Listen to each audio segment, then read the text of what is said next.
Well, give me an example of maybe a topic that, due to your research, you feel a lot better informed about, and it's a key part of your campaign today. Okay, let's pick a good one. The Outpost. Okay. 4 years ago, even before the election, it was already, quote unquote, a done deal. The election didn't matter who was mayor. It was already signed, sealed, and delivered. It's a private property. It is. And the original owners, Capexco, I had vetted them myself, maybe better than some. And at the time, I don't even know if they still exist because I haven't looked them up in 4 years. At the time, their resume included a parking lot. And that's all. Now I don't know. Maybe they're a good company now. I'm not sure. I don't even know if they still exist. They're a Canadian-based company that had a subsidiary in Los Angeles, but I couldn't tell you if they exist today. This council and this mayor, Mayor Voss, took a lot of the criticism. Now, the only thing I will say, as far as maybe a mistake by the council or a mistake by Mayor Voss, is they should have vetted Capexco better. They should have gone through a fine-tooth comb and say, hey, they only have experience with maybe one little project. Maybe we should look at somebody else. The other issue that I think was a mistake was no deals or contract negotiations should take place outside of not only the city of Poway, but in my opinion, City Hall itself. From what I understand, the rumors or the facts, depending on who you talk to, it was a done deal in Las Vegas. Now, we've all heard the saying, what happens in Vegas stays in Vegas. Yeah. But that's not actually true. Yeah. Some things get leaked. Right. But the Outpost is a private property deal, just like the bowling alley. And even though people were upset, and with the Outpost, everybody has a right to be upset. It is an eyesore on Poway Road, but it is a private property. And the current ownership group, I'm not even sure they're inclined to build. I think they're trying to flip it. So 6 months from now, a year from now, we might still be talking about this like it was 2 minutes ago.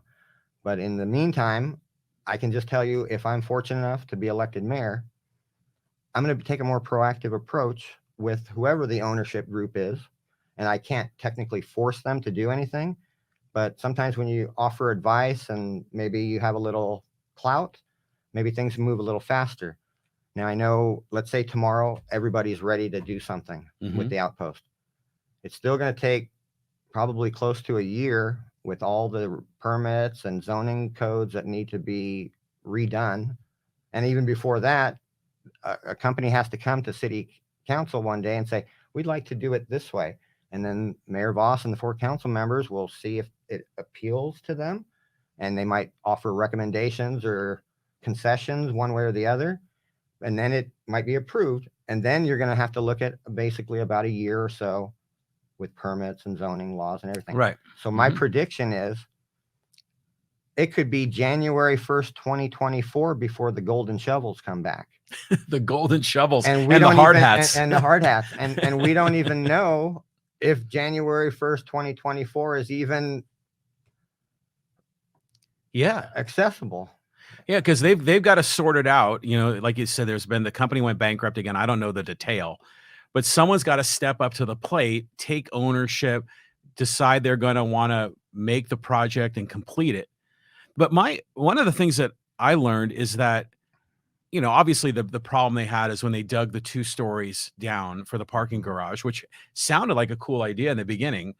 But there was the creek bed there, and they hit the water table, and they were dealing with the flood, and that probably set them way off schedule and probably started the cycle of them going through their financial struggles.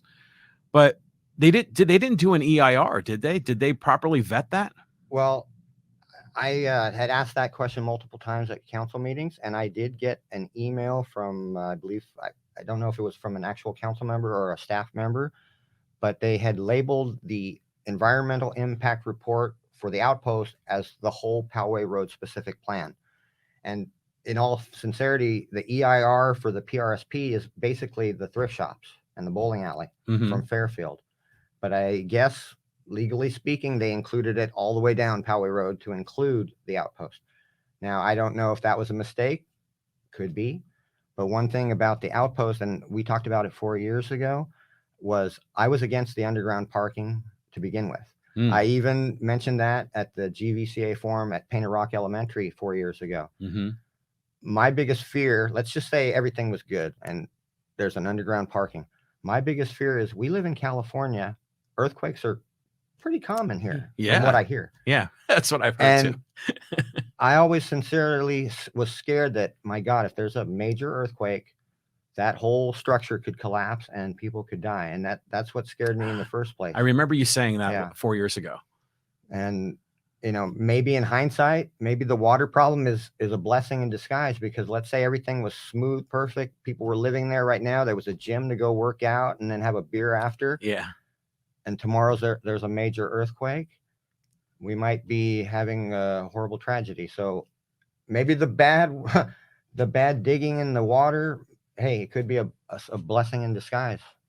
Yeah, it's possible. But it is just so unfortunate. I mean, in some cases, candidates and people in the community are pointing fingers at, Mayor Voss and the council.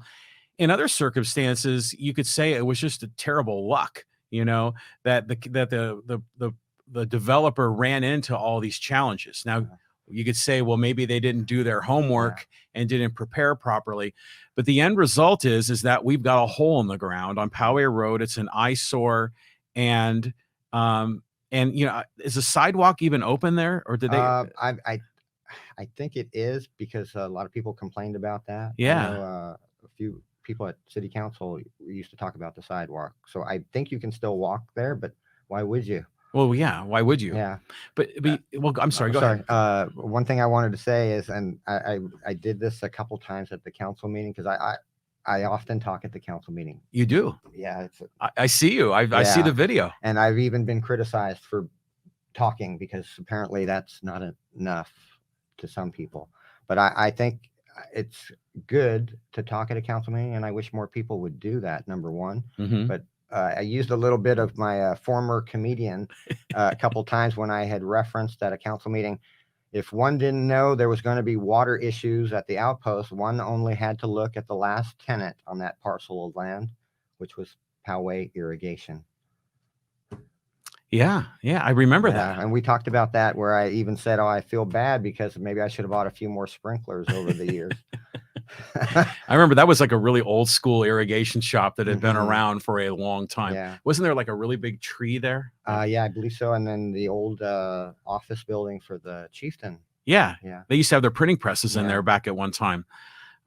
It's interesting to roll the clock back and see, just in the last 4 years, I mean, we're dealing with all the construction, but it's to remember what used to be there.